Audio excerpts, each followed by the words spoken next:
Okay, so basically, like I mentioned this before, like what's a really good analogy for meditation, and it's basically that you're sitting at a coffee shop, watching people go by. You know, preferably outdoors, a nice sunny thing. And hold on a minute, and I just mute everybody.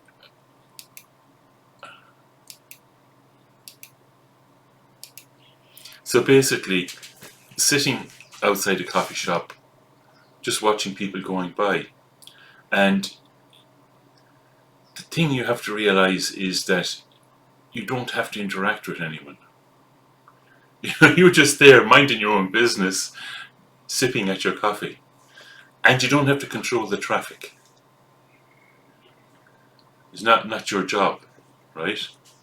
So just sitting there quietly, aware of your thoughts. That's basically it. Sitting there quietly, aware of your thoughts. You don't need to interact with them. That's it in a nutshell. But if some thoughts are bothering you, like example I can think of, it's coming up later. Okay, then you use the method of putting your attention onto feeling your breath for maybe like 2 breaths, and then you drop it and return to just being aware of your mind. So basically, there's said to be 3 aspects to meditation, and believe it or not, in this short thing, we've covered 2 of them already. The first one, the main one, is that you're relaxed. So that's why I always say as well, don't rush into meditation. The main one is that you're relaxed. The second one is that you're aware. So that's 2 out of 3. Okay? So the third one is mindfulness. That's the third. Sometimes I hear this word vigilance, that's a little bit right wing for me,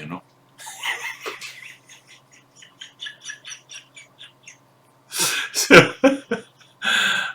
let's just use the word mindfulness, or remembering might be, so difficult, with these words, So, right. So, this is what mindfulness is not.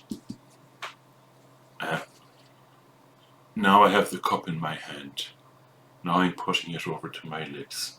Now I'm sipping the tea. Actually, I'm empty, but anyway. Now I'm sipping the tea. Now I'm putting the cup back down. Now I'm done. That's actually not mindfulness. That's labeling everything you're doing. Is breather. Yeah. This is one of the things that Breeder said. It's a little bit like being an accountant or something. You're going tick, tick, tick, tick, tick, tick, tick. Not like that at all. So, in meditation, mindfulness is being aware of the fact that you're practicing meditation.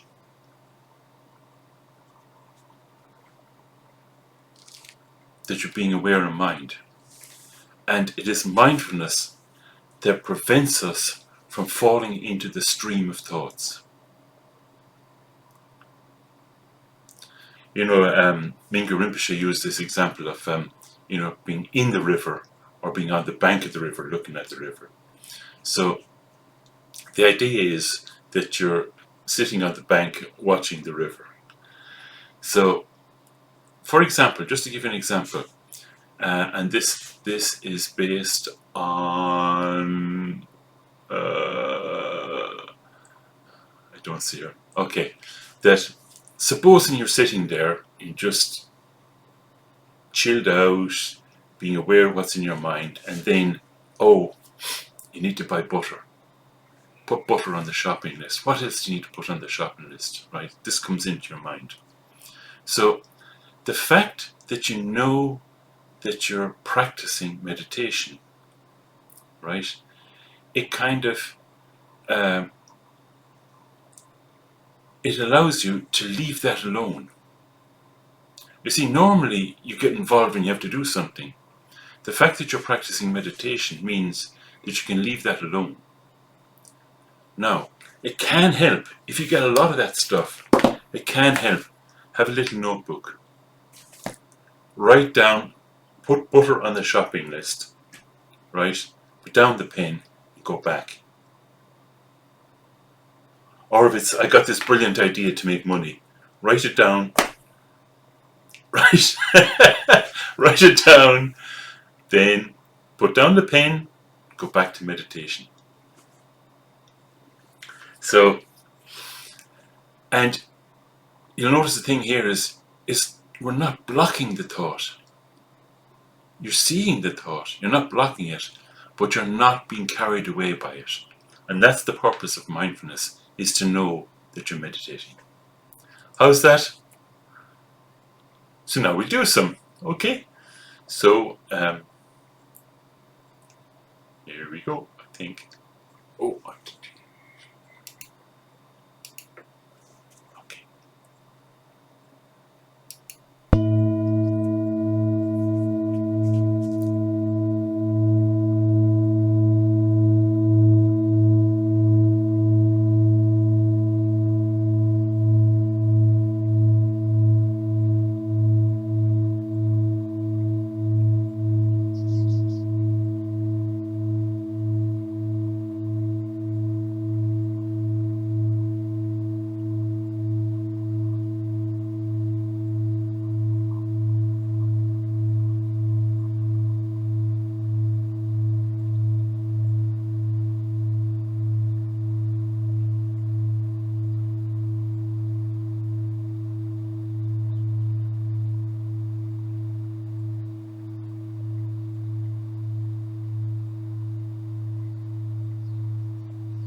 Are you relaxed? Are you aware of what's in your mind? Do you know you're practicing meditation? That's it.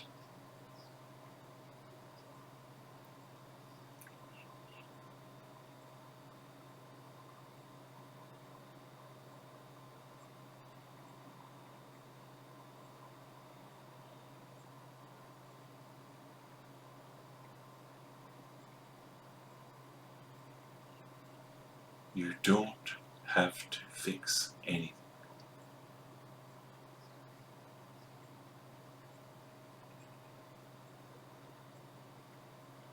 Whatever comes is okay. It'll dissolve all by itself. You just need to relax.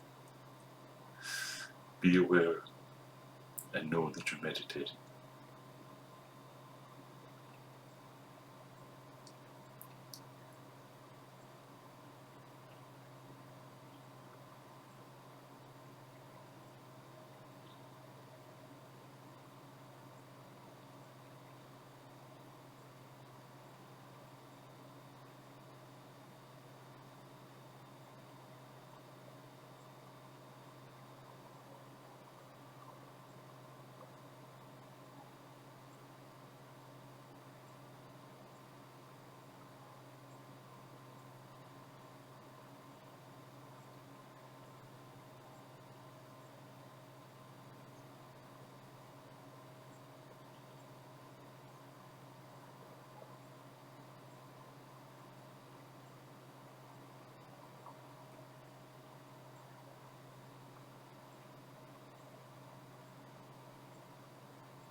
Now, notice how you can stay like this when you move.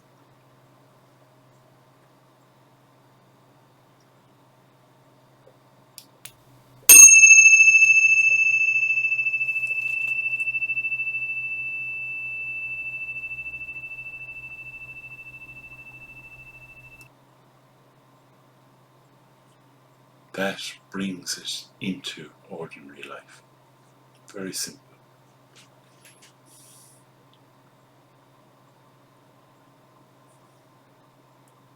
So I just have a few little things to say, and then I'll let everybody go. But I'll hang on in case there's a more interesting thing. So, you know, I was reminded recently that, we were in Spain and we're looking for a place to escape to. And so we were staying in what do you call it, like resort thing, because it was cheap, off season. And work had been very busy, the Rigpa stuff had been very busy. I was okay, and we'd been looking for some place as well, like so. Uh, Ended up there was a little swimming pool, with the recliner, and so I lay down on the recliner, and like we'd finished for the day, and I suddenly realised I don't have to do anything. It was fantastic. Normally, pressure, do this, do that. Don't need to do anything. Now, just something I want to say a little bit about, but I'm going to do a whole thing on it on one of the Wednesdays. And that is that what happens with this practice is you begin to know your nature, not your conditioning. You start to experience your own nature. That's why your mind has settled. That's the natural condition of your mind. Believe it or not. And but the conditioning is still there. Right? Now, eventually, it's possible to get to the point where you're able to stay with your natural mind, even when you're sleeping, right? 24 hours a day. But the conditioning is still there in the background. Eventually, it wears out. This type of meditation, this type of Dharma teaching, that it brings you into your nature, but it doesn't directly address all your conditioning.